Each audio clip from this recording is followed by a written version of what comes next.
The Quiet Panic.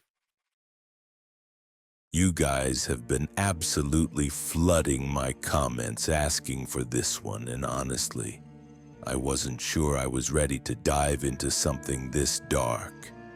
But after months of research and digging through maritime records that most people will never see, I finally found stories that'll make you question everything you thought you knew about the ocean. It was supposed to be a routine cargo run from Tokyo to Manila. The MV Stellar Dawn had made this journey dozens of times before, cutting straight through what sailors call the Dragon's Triangle. The crew of 18 was experienced. The weather forecast looked clear and the ship's navigation systems were state-of-the-art. Captain Rodriguez had been running these Pacific routes for over 20 years without a single major incident. But on March 15, 2019, something changed. At exactly 2:47 a.m., the ship's automatic distress beacon activated. The last transmission from the Stellar Dawn was a garbled radio message that maritime authorities are still trying to decode. What they could make out was Captain Rodriguez's voice, panicked and desperate, saying something about lights in the water and the compass spinning wildly. When rescue teams finally located the vessel 3 days later, they found something that defied all logical explanation. The Stellar Dawn was floating perfectly upright, completely intact, with not a single sign of damage to the hull or superstructure. The engines were still running, the lights were on, and there was hot coffee still brewing in the galley. But every single person on board had vanished without a trace. I actually got chills just writing that, and I've been researching maritime mysteries for over 5 years now. The authorities launched the most extensive search and rescue operation in Pacific history, but they never found so much as a life jacket or a single crew member.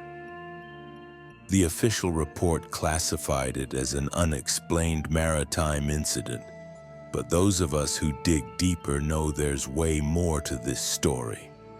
What makes this case even more disturbing is that the Stellar Dawn isn't alone.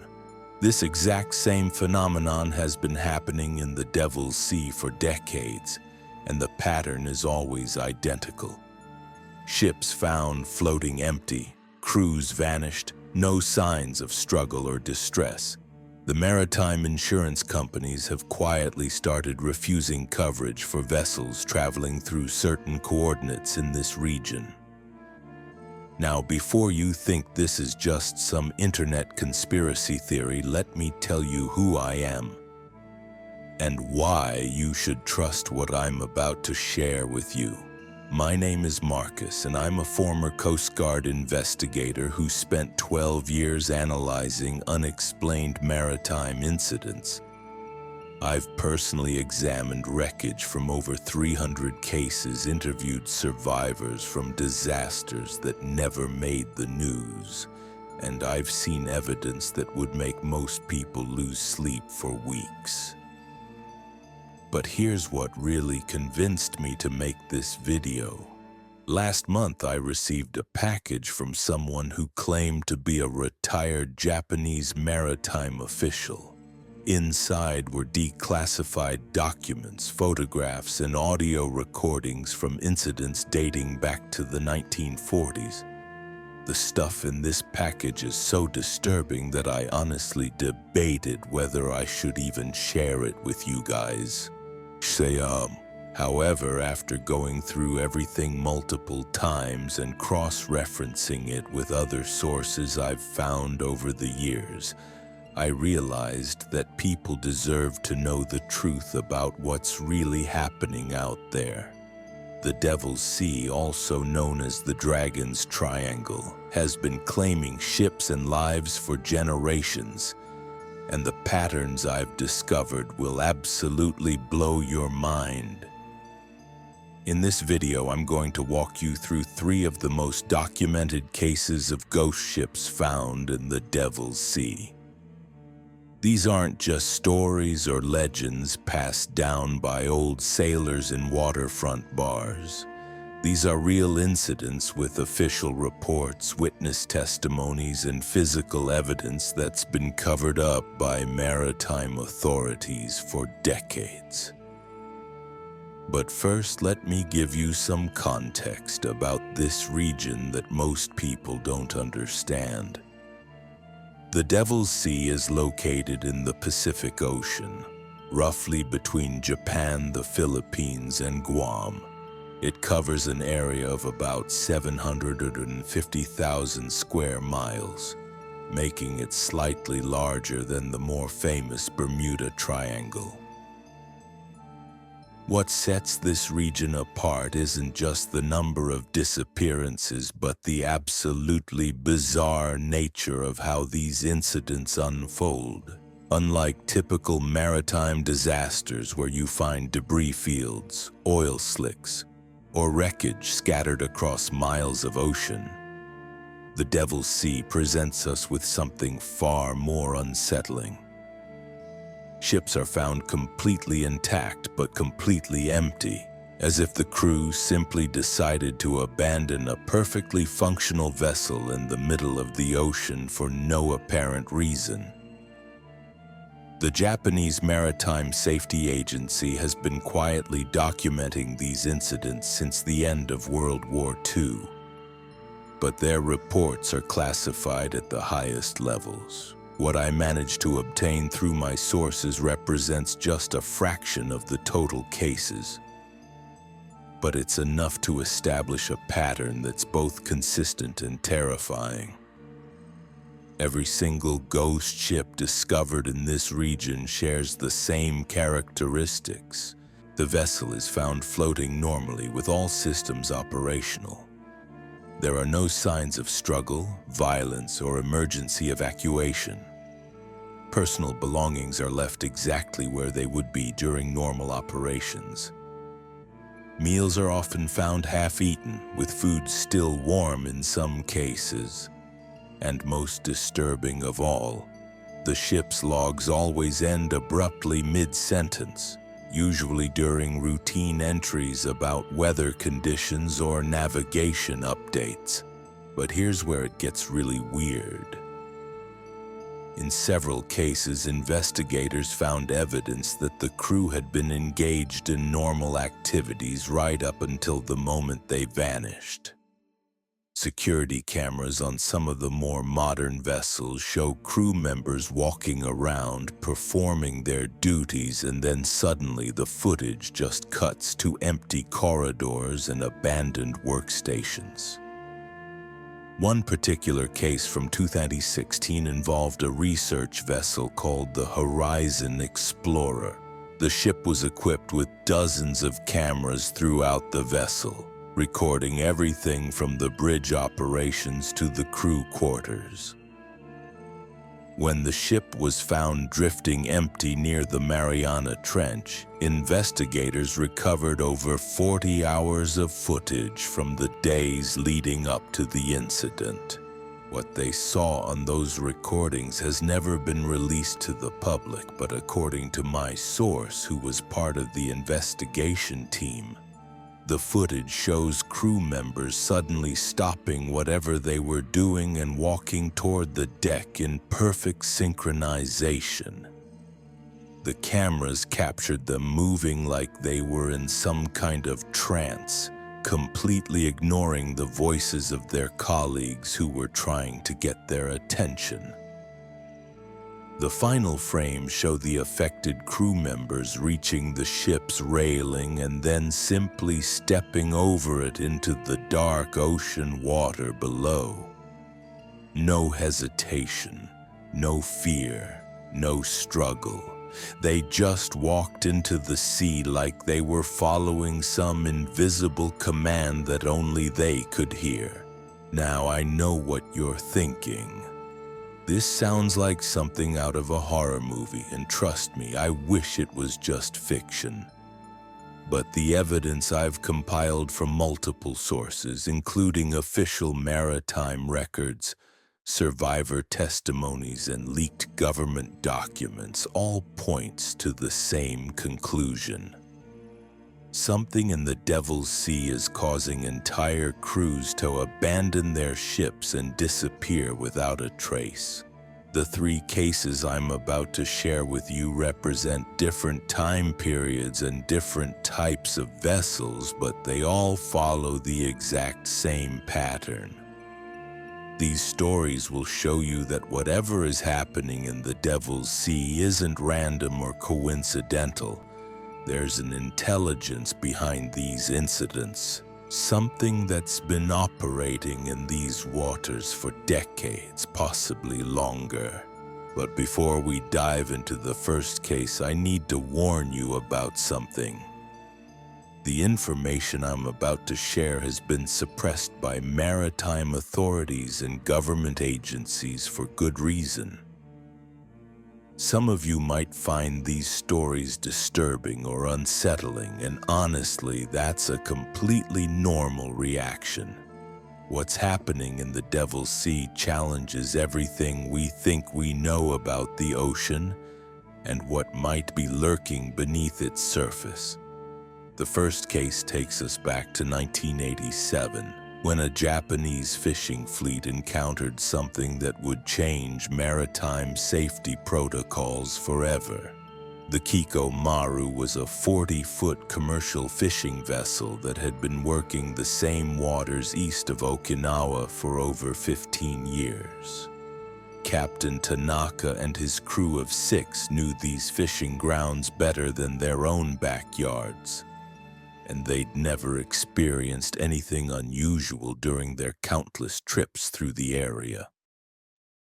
On the morning of September 23, 1987, they were about 30 miles into what locals call the silent zone when their radio started picking up strange transmissions. According to the surviving crew member I interviewed, the voices coming through their radio weren't speaking Japanese or any language they recognized, but what made it truly disturbing was that the voices seemed to be calling out specific names of crew members who were standing right there on the deck. The sole survivor, Hiroshi Yamamoto, told me that the voices knew things about each crew member that no stranger could possibly know. Personal details about their families, childhood memories, even conversations they'd had in private just days before. Yamamoto described feeling an overwhelming urge to respond to the voices like they were old friends calling him home after a long journey. One by one, his fellow fishermen started walking toward the edge of the boat. Yamamoto said their faces looked peaceful, almost happy, like they were finally going somewhere they'd been wanting to go their whole lives. He tried grabbing his captain's arm, shouting at him to stop, but Captain Tanaka just looked right through him with empty eyes and stepped off the boat into the churning water below. What saved Yamamoto's life was a freak accident. As he lunged forward to try saving another crew member, he slipped on the wet deck and hit his head on a metal cleat, knocking himself unconscious. When he woke up hours later, he was alone on the Kiko Maru, drifting in complete silence with no sign of his missing crewmates. The Japanese Coast Guard found him 3 days later, dehydrated and suffering from severe psychological trauma. His story was documented in official reports, but those files were classified and buried so deep that most maritime investigators don't even know they exist. Yamamoto spent 2 years in a psychiatric facility before he was deemed stable enough to return to civilian life, but he never set foot on another boat. When I tracked him down in 2018, he was living in a small mountain village, as far from the ocean as he could get. He told me he still hears those voices sometimes, especially on quiet nights when the wind is calm. He said they're still calling to him, still trying to convince him to come join his crewmates, wherever they went. But the Kikomaru incident was just the beginning. Fast forward to 2003 and we encountered the case of the cargo freighter Northern Star, a massive vessel that was carrying electronics from South Korea to Australia. This ship was over 800 feet long with a crew of 32 experienced sailors from 6 different countries. The Northern Star was equipped with every modern navigation and communication system available at the time, including GPS tracking, satellite phone systems, and emergency beacons that could transmit their exact location to rescue teams anywhere in the world. The ship also had multiple backup power systems and enough supplies to sustain the crew for weeks in case of emergency. On November 14, 2003, the Northern Star entered the Devil's Sea during what appeared to be perfect weather conditions. The sea was calm, visibility was excellent, and their weather radar showed clear skies for the next 48 hours. Everything seemed completely normal until approximately 11:30 p.m., when the ship's automatic tracking system registered something that maritime experts still can't explain. According to the satellite data I obtained from my sources, the Northern Star suddenly accelerated from its normal cruising speed of 15 knots to over 40 knots in less than 3 minutes. But here's the thing that makes this physically impossible.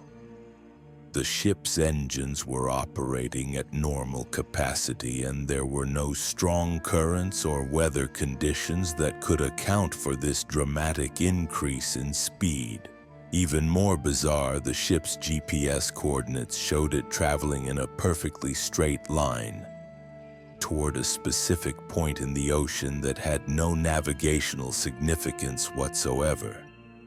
It wasn't heading toward any port, shipping lane, or known landmark. The vessel was racing toward empty ocean like it was being pulled by some invisible force.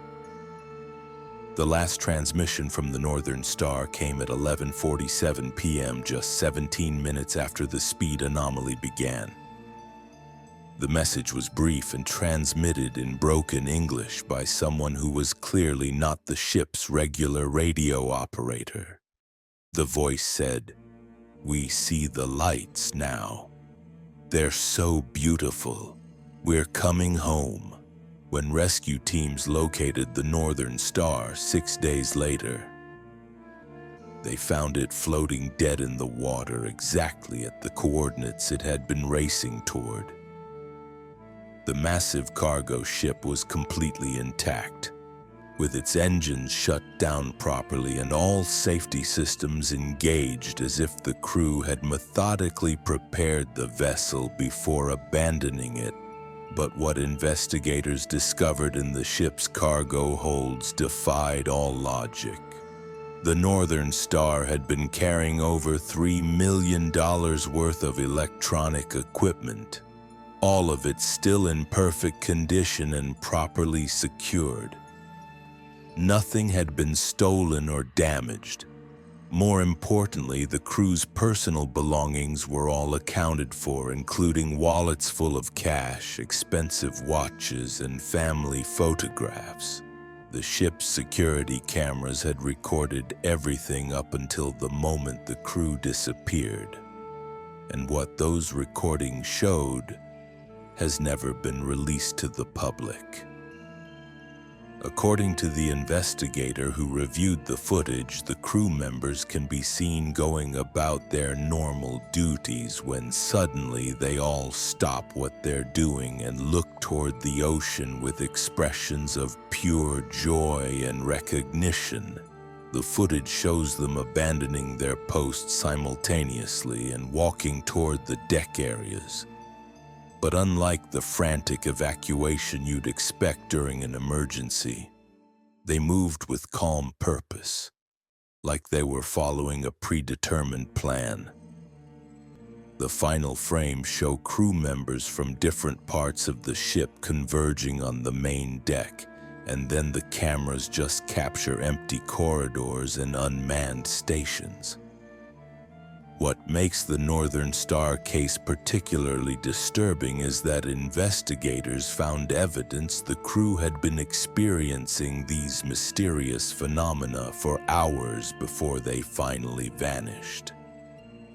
The ship's computer logs showed dozens of course corrections during the final day, as if the vessel kept trying to change direction on its own, and the crew kept having to manually override the navigation systems. Personal journals recovered from crew quarters contained increasingly strange entries in the days leading up to the incident. Several crew members wrote about hearing music coming from the ocean, seeing lights beneath the water's surface, and experiencing vivid dreams about swimming in warm, welcoming seas filled with familiar faces. One particularly chilling journal entry from the ship's engineer, dated just 2 days before the disappearance, reads, "The water is calling to us.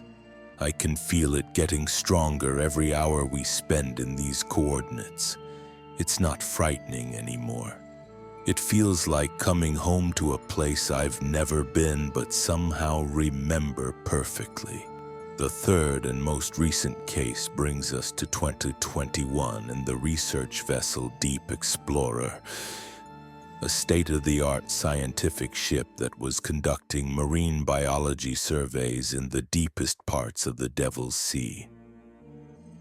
This vessel was equipped with the most advanced underwater exploration equipment available, including remotely operated submarines, sonar mapping systems, and deep-sea cameras capable of recording footage at depths where sunlight never reaches.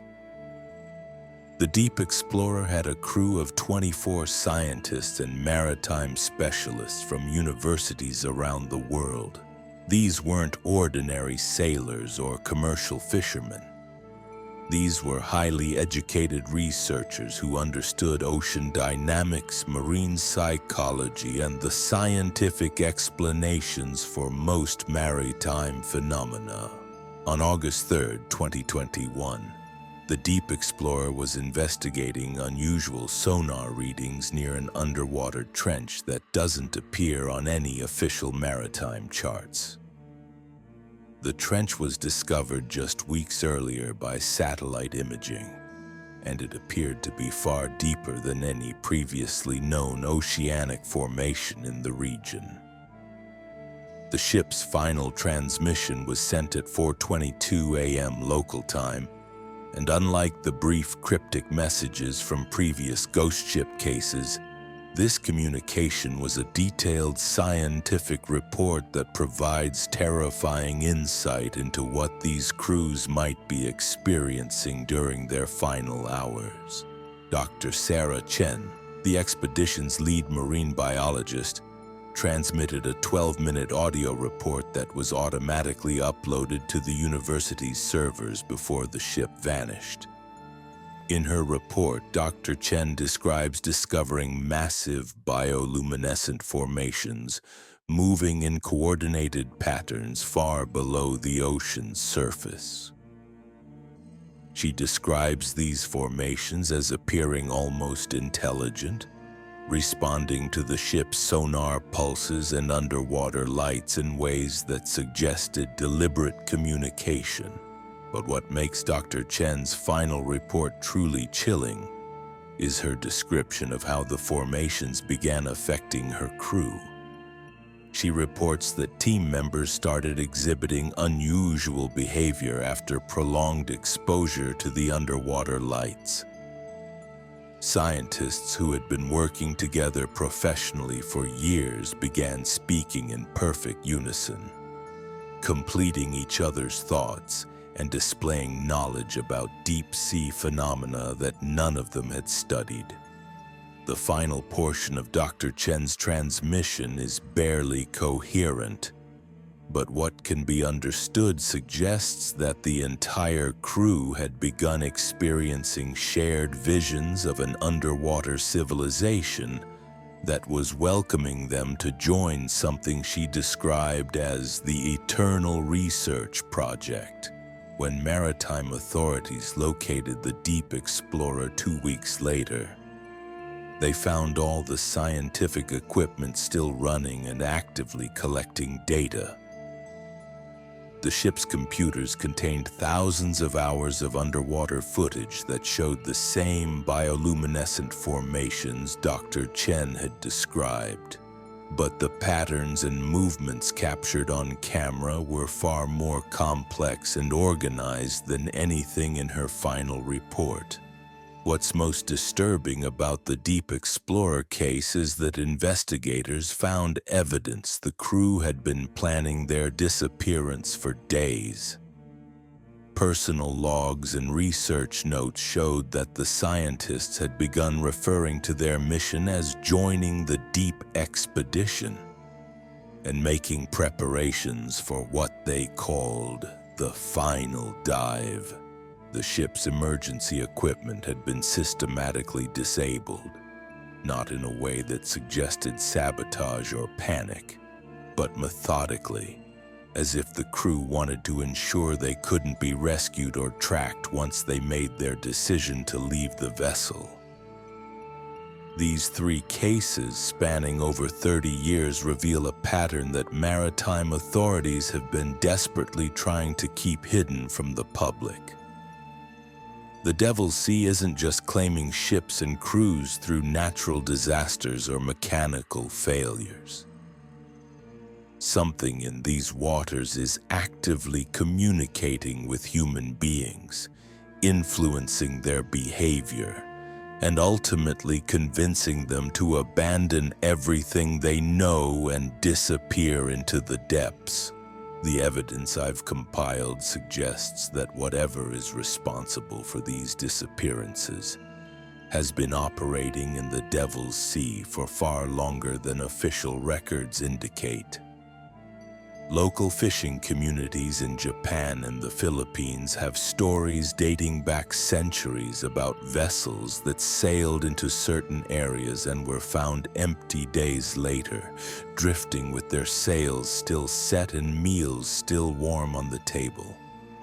What makes these modern cases so significant is that we now have the technology to document exactly what happens to these crews in their final hours. The patterns are consistent, the evidence is undeniable, and the implications are absolutely terrifying. The question that keeps me awake at night isn't whether something supernatural is happening in the Devil's Sea. The evidence proves that beyond any doubt. The real question is what happens to all those missing people after they disappear into those dark waters, and whether whatever is calling to them is still down there, waiting for the next ship to sail into its domain. If you found these cases as disturbing as I did researching them, make sure you subscribe, because I've got access to even more classified documents about maritime mysteries that will make these stories seem tame by comparison. And whatever you do, if you ever find yourself sailing through the Devil's Sea and you start hearing voices calling your name from the water below, do not listen to them. Do not look over the side of your vessel, and whatever you do, do not go home with them.